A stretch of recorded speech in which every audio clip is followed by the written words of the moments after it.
Welcome back to All Things Equilateral. I forgot to say that part. I thought it would be fun to take a few moments because it is so stinking hot right now. 90 degrees here today. Last week it snowed. I'm not kidding. I'm ready for some beach reads. So I thought I'd put together a stack going through the books on the shelves in my room and down here in our family room. I thought, what are some of the beach reads that I haven't gotten to yet? I see a whole lot of people posting fun summer reads that they've read, but there's a whole lot I haven't read. I am going to recommend the rebooks that I have read. Number one, I can't find it because we rainbow-ized my shelves. So thanks, Kat, and you knew Mom would do this. Cannot find it. John Green's Abundance of Catherines. It's a road trip that happens between senior year and going off to college between two good friends. I think this is my favorite John Green book. There, I said it. I know a lot of people don't like it because there's a manic pixie dream girl, yada, yada, yada. But what's hysterical is the fact that it is just genuinely nonstop funny. And it's a story about two boys that were friends in high school, but may not be friends now that they're going off to college. They end up stuck in a small town in, I believe, Tennessee, and shenanigans ensue. I mean, it is just funny. So I read The Sun of Beach a couple of summers ago, and I encourage you to pick it up and read it. It's not gonna make you cry, I swear. Okay, the next book, those of you who have perused my channel already know I'm gonna mention because Kat and I spent last summer at the beach reading it, and you know, it's a good summer read, and that's Jenny Han's The Summer I Turned Pretty. This is the trilogy bind-up that good old Target had. I don't know if it's available this summer. It's pretty chunky, but there are 3 books inside, and I love the first book so much. The second two, you just have to find out what happens to Belly, the main character, and the 2 boys that she's grown up spending summers with, as well as her brother. You get the conclusion. Look at this. This is beach read to me. Like, umbrella, big thick book, got my sunglasses on. Okay, these are reading glasses, but you get the idea. Check it out. Pause to drink some peach tea. Okay, the next book that I actually read, and it's very summery, and my kids are gonna laugh because I accidentally once ordered not 1, not 2, not 3, but 4 copies of this book. Oh my gosh, what was I thinking? I don't know. Yes, I gave back the other 3. Love and Gelato.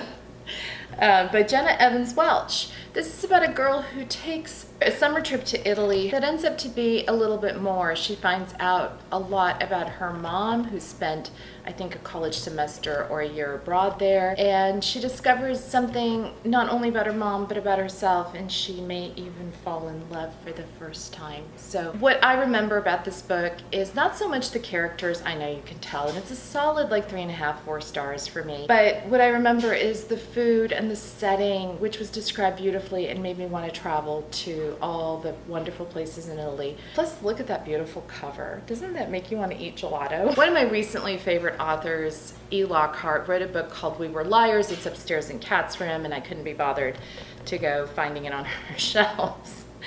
But it was the perfect summer read, and for those of you that don't know, I'm a spoiler-free channel, so I won't spoil this for you, but there's a really big spoiler regarding the book. It is everything. It's about these kids who have a grandfather who owns an island off the coast of, I believe, New England, so it's kind of very Nantucket, Martha Vineyards vibe, kind of very Kennedy, because they're all very, very wealthy. And the summers that they spend there, the people that they bring to the island, their friends, and then the one big event that kind of keeps circling around everything that's happened.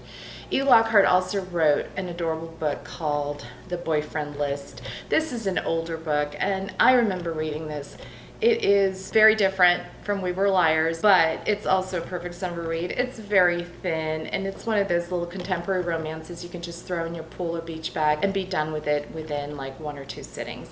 And it is all sorts of adorable. Something that you've noticed is all of these are contemporary. I love the summer of my contemporary reads. I think one day I labeled it that. And I read more contemporaries in the summer. I don't know why, maybe because publishers put out more books in the summer that are contemporary stories, but Sarah Dessen, this is going to be the summer of my Sarah Dessen reads. I have read Saint Anything, And I haven't read another Sarah Dessen since, and I do have her whole entire collection.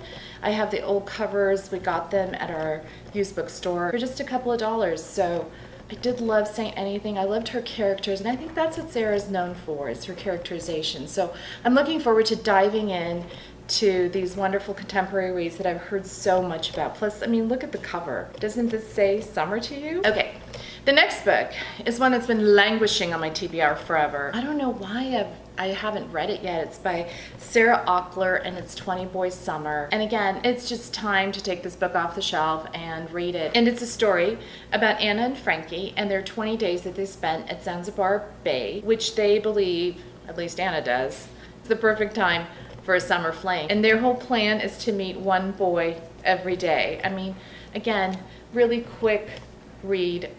I'm thinking maybe a couple of trips to the pool and I'll have this done. Okay, apparently Sarah Auckler writes a lot of summer books. This has also been on my shelf, and it's one of her newer books. It came out in 2015, in June of 2015, The Summer of Chasing Mermaids.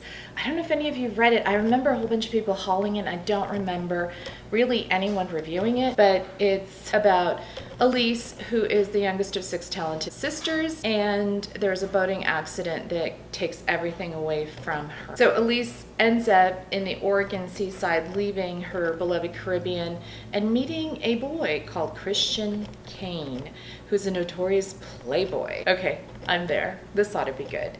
It sounds a Little Mermaidish, doesn't it? Yes, I get it. Yeah, Chasing Mermaids. Also on my summer TBR is Emery Lord. Now, I have not read the majority of Emery Lord's books, and I've really got to make way for them. So the first one I'm going to start off with is Open Road Summer, and it's about kind of a Taylor Swift style character and her best friend spending a summer on the road when they meet the new opening act, Matt Finch, who throws everything off. So doesn't this sound good? I'm in the mood. Put on Taylor Swift, grab my iced tea, relax, and sit in the shade and read this book. That's the plan. Now, my last book is by an author I absolutely adore. Her book, Dumplin', was everything to me. And she has a new book out, and that's Julie Murphy, who wrote Dumpling and Side Effects May Vary, which I also have to read. She has a new book called Ramona Blue, and this is going to be, I think, on my June TBR. I've got to get to this ASAP in spite of dance recitals and a high school graduation to plan. One busy mom. This is about Ramona, whose life changed when Hurricane Katrina came through her town, and it's about her questioning her sexuality. It sounds like a coming of age story, as well as your typical Julie Murphy setting with just wonderful characters and family, complex family relationships. Julie did that so well in Dumplin', and it sounds like Ramona Blue, she's going to do that again. So that's my summer reads, kind of TBR, catch up. Got to get these contemporaries read. Let me know what's on your summer TBR. What summer reads did you absolutely love? I would love to know some more, because we've got 3 glorious months coming up, June, July, and August, and I just want to sit back and read just wonderful stories about these characters who will probably break my heart, some will make me laugh, you know, your typical summer stories. So leave those recommendations down below. Give me a like, won't ya? And subscribe, because I think I've got a whole bunch of stuff that I'm going to do this summer as far as this channel goes. So thanks so much for watching. We'll see you next time. Cut.